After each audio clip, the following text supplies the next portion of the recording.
Joining me now, Eddie Glaude Jr., Distinguished Professor of African American Studies at Princeton University, author of several books, including Begin Again, James Baldwin's America and Its Urgent Lessons for Our Own, and his more recent and remarkably important book, We Are the Leaders We Have Been Looking For. Eddie, it is good to see you. Thank you. I've been reading what you've been putting out this week. I've been listening to your various appearances on TV, and we need your wisdom in this moment. And in your book, Begin Again, you write about how James Baldwin his travels in the South transformed his understanding of Americans. I want to read from what you wrote. What shook Baldwin at his core was a realization of the nature of the heathen. The white Southerner had to lie continuously to himself in order to justify his world. Lie that the black people around him were inferior. Lie about what he was doing under the cover of night. Lie that he was Christian. For Baldwin, the accumulation of lies suffocated the white Southerner, end quote. And like Baldwin, Eddie, you believe that we cannot move forward as a country until we confront and then knock down these lies. Absolutely, Ali. Thank you so much for that introduction, the commentary. It's spot on. It seems to me that these moments require an honest confrontation with who we are. And we're already engaged in the game of illusions, in the kind of construction of fantasies, right? That really what's motivating us is just simply economic insecurity, inflation, and the like. And of course, those issues matter. But when we look concretely at what's happening, when we look at what follows Donald Trump in his wake, we see all of this violence. We see all of this racial vitriol. We hear Fuentes declaring that he now owns women's bodies and the like. We have to begin to ask ourselves an honest question. Why is there a correlation between kind of those who support Donald Trump and this ugliness? Because it's this ugliness that's the fuel of Trumpism.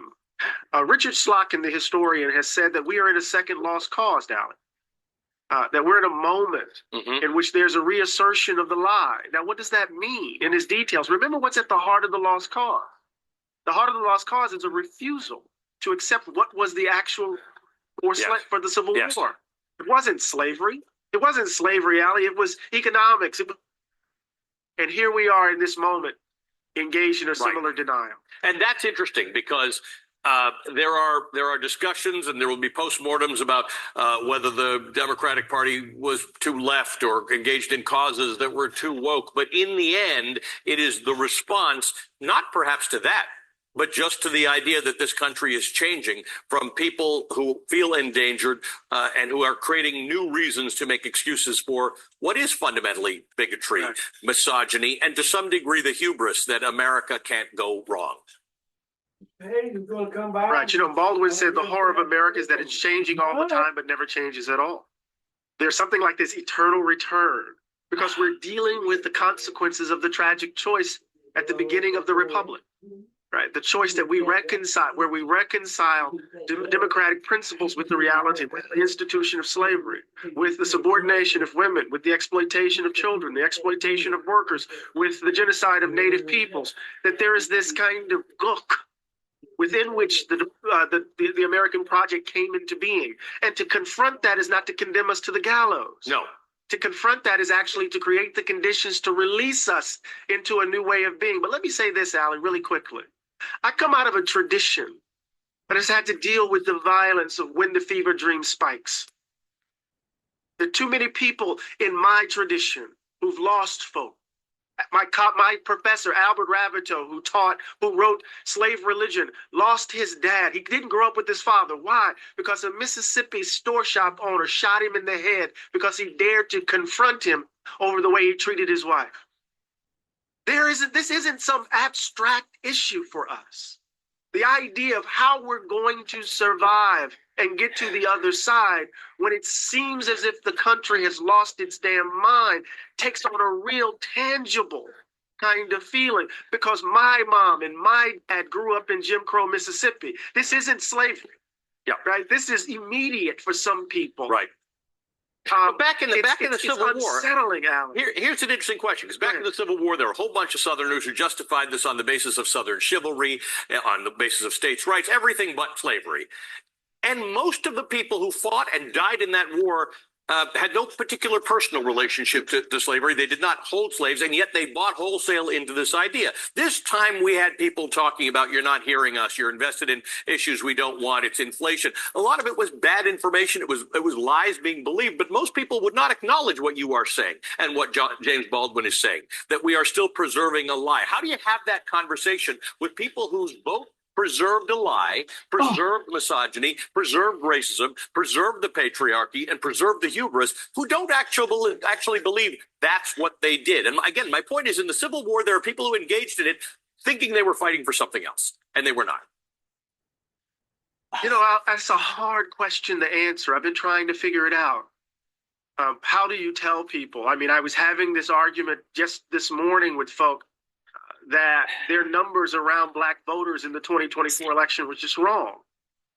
How do we deal in a world where passion overruns reason, where we're in different information ecosystems, where we don't agree on just simply basic facts? I don't know. The only thing I do know is that we can't capitulate to it. Mm-hmm.